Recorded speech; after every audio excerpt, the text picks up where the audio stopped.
Di dalam kolam ada ikan, burung nuri terbang melayang. Jangan lupa pada sarapan untuk pemirsa setiaku yang tersayang. Halo pemirsa BRTV, balik lagi di edisi Ngaprak bareng Bang Obon kali ini. Seperti biasa, sebelum memulai aktivitas hari ini, ada baiknya kita sarapan dulu nih pemirsa. Menu kali ini akan disajikan menu dari Bekasi nih pemirsa. Ada pucung gabus dan juga hasil padi tanaman sendiri.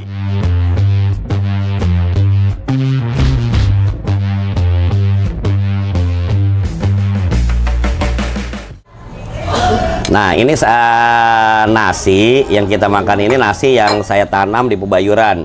Saya biasanya nanam padi dua jenis.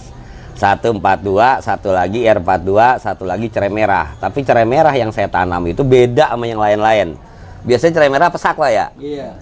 Kalau yang cerai merah saya itu wangi, kemudian pulen, kemudian nggak akas. Pokoknya enak lah dan pasti seratnya kan tinggi, sehat.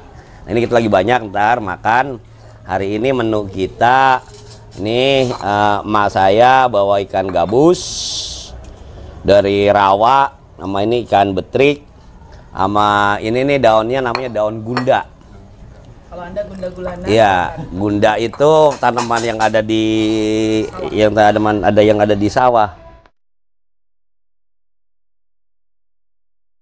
Sambil asik menikmati hidangan, kali ini Bang Obon banyak sekali menerima aduan dari masyarakat terkait pertanian di wilayah Kabupaten Bekasi. Mahalnya pupuk serta pajak sangat sekali dikeluhkan para petani di Bekasi.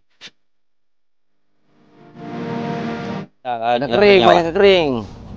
Ngedesok pakai desol tuh. Lah iya mesin air. Kalau udah mesin air kan biaya yang Haji. Terus juga kalau pompa aja paling sejam, 2 jam udah kering lagi. Iya. Kali pembuangan aja kemarin udah pada kering Haji. Banyak yang gagal kan? Banyak yang gagal, pada putih karena ada yang cuma pada bunting doang tuh pada keluar, udah nggak panen ke sananya. Kagak keambil. Iya nggak keambil karena airnya memang nggak ada. Gitu. Modal udah gede, ya udah. Pajaknya naik katanya pajak ya? Naik pajak, bukan naik lagi dari itu. Berapa? Karena dulu berapa? Sekarang saya yang sehektar setengah aja kena hampir 3 jutaan Haji. Dulu cuman berapa? Cuman 600.000. Pajak naik loncat 4 kali lipat ya? Iya loncat lah itu mah. Enggak saya bayar pajak terus liatin Jope itu. Emang Jope-nya benar naik. Iya. Ya pajak itu cuma petani kalau kena gagal begitu mau pajaknya mahal. Makanya sering banyak pada nunggak. Iya. Gitu. Jadi kita makan dulu. Kita cerita masalah pertanian, kita cerita masalah kondisi pengairan, kita cerita masalah macam-macam. Kita makan dulu aja.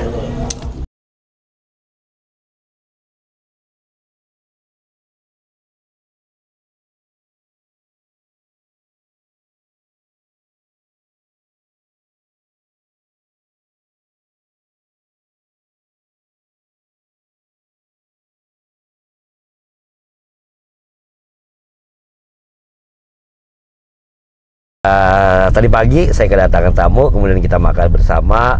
Beliau adalah salah satu perwakilan dari petani di utara Kabupaten Bekasi yang mengeluhkan persoalan irigasi, air yang sulit, kemudian pupuk, kemudian juga kaitan dengan infrastruktur lain, kenaikan pajak, dan banyak hal yang dikeluhkan oleh petani.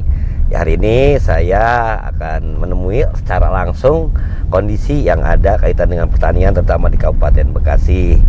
Yuk kita ngaprak bareng Bang Obon, ikuti saya terus untuk melihat kondisi-kondisi yang ada di Kabupaten Bekasi. Membutuhkan waktu kurang dari 30 menit, Bang Obon dan tim tiba di titik pertama yakni Kecamatan Karangbahagia. Bang Obon melihat situasi terkini bagaimana kondisi pertanian yang sudah banyak digunakan untuk pengembangan perumahan serta saluran irigasi yang mulai terkikis.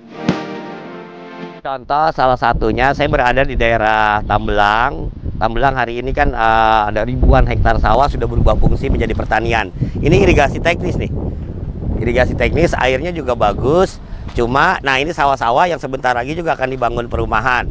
Ya kita lihat, semua itu udah perumahan semua. Udah perumahan semua sehingga luasan dari sawah itu semakin berkurang.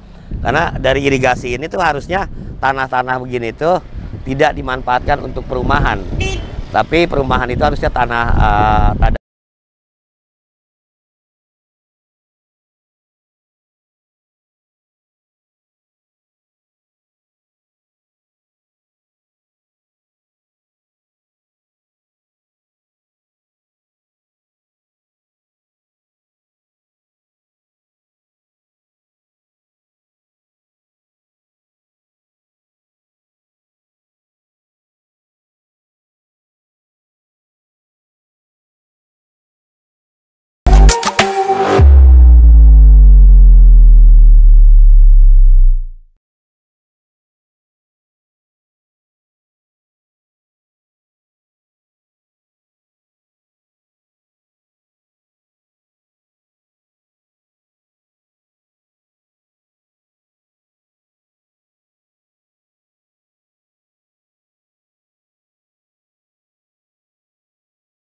Nah, pemirsa, tiba di lokasi Bang Obon langsung berinteraksi bersama masyarakat setempat.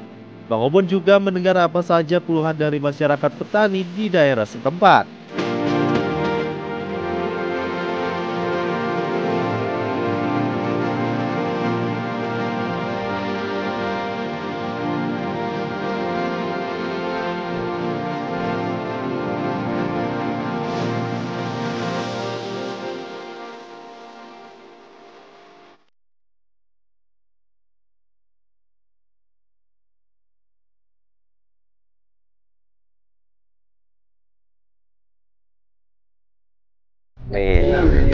Dan intinya ini sebagai pertanian, saya kebetulan emang ketua Gapoktan ya, bukan ketua kelompok gitu.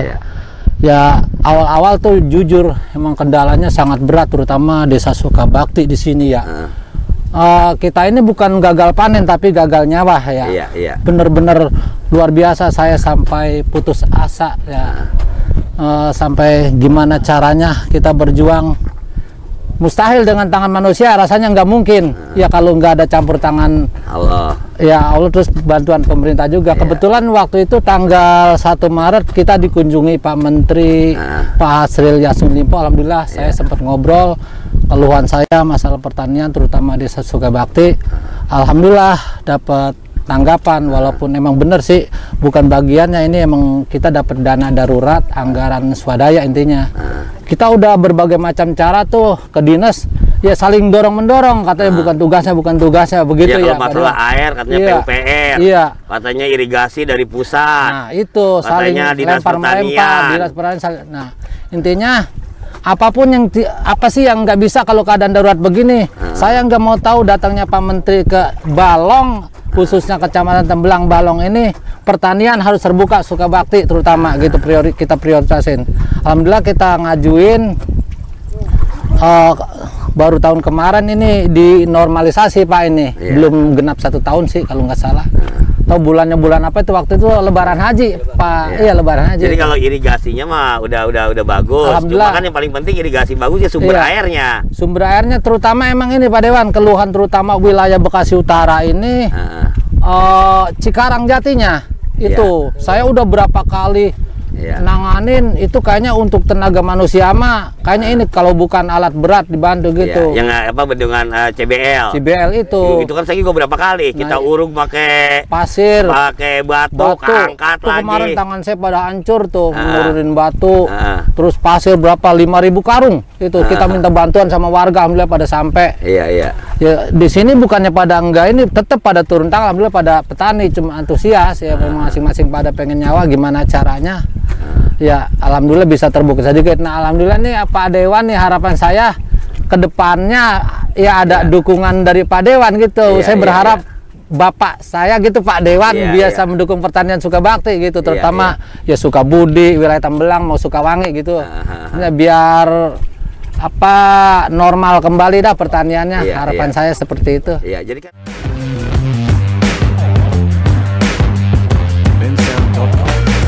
Puluhan petani yang berkumpul di sawah membawa serta cerita dan pengalaman mereka dalam menggarap tanah. Mereka duduk bersila dengan mata penuh harapan dan telinga terbuka lebar untuk mendengarkan saran serta solusi dari Bang Obon. Mereka juga sangat berharap agar pertanian di Kabupaten Bekasi bisa maju, serta mempermudah para petani dari berbagai bidang. Nah, pemirsa BRTV, usai jeda jangan kemana-mana dulu ya, karena kita akan melanjutkan perjalanan kita ngaprak bareng Bang Obon edisi kali ini.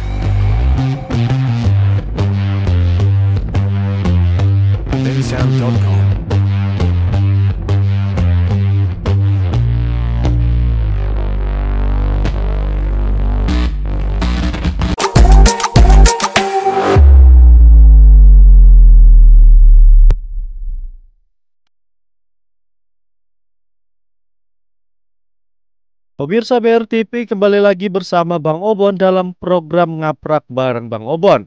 Nah pemirsa, jika tadi kita sudah melihat keluhan dari para petani, semoga akan ada langkah konkret yang akan dilakukan. Kali ini Bang Obon akan melihat pemuda asal Kabupaten Bekasi, berasal dari Pebayuran, yang telah berhasil menciptakan pupuk hayati bagi para petani. Tentunya pupuk ini ramah lingkungan dan sangat membantu para petani di wilayah sekitar. Rapi, petani muda lulusan dari Institut Pertanian Bogor, tapi berhasil menciptakan pupuk hayati yang dibuat timnya bersama-sama. Pupuknya ini telah berhasil membantu para petani di sekitar untuk menyuburkan tanaman padi serta ternak dan lainnya.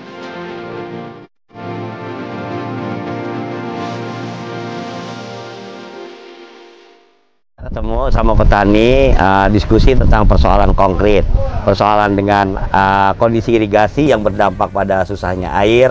Kemudian yang kedua juga kondisi kaitan dengan ketersediaan pupuk. Yang kita tahu pupuk subsidi hari ini jumlahnya terbatas. Nah, mungkinkah petani-petani yang ada di kita menggunakan pupuk biasanya orang sebut organik? Karena dengan organik kan tentu harga akan menjadi semakin lebih murah. Nah, kaitan dengan pupuk organik ini ada Rapi, dulu di IPB ya? Iya. Dari IPB yang hari ini dia berada di kampung, mendedikasikan ilmunya untuk bagaimana persoalan pertanian dan peternakan itu bisa dibantu. Iya. Mungkin nggak Pi, sawah-sawah yang ada itu diganti pupuknya sama organik? Gimana sih ceritanya itu? Iya, jadi gini Bang, kalau saya cerita sedikit, jadi kita ini sebenarnya awalnya nyoba bikin pupuk hayati, pupuk organik. Jadi pengertian hayati sendiri sebenarnya itu mikroorganisme hidup yang sengaja kita pelihara, kita budidayakan, perbanyak baru diaplikasikan. Nah, saya kebetulan udah 4 tahun ini uji coba di lahan pertanian saya, dan itu efisien terhadap pupuk kimia, pupuk anorganik itu sampai 80%.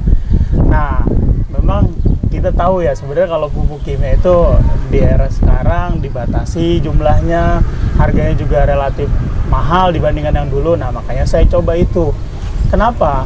Kalau misalkan kita lihat, jadi tanah kita ini udah terlalu jenuh. Jadi emang udah harusnya diperbaiki sama apa? Sama mikroorganisme hidup.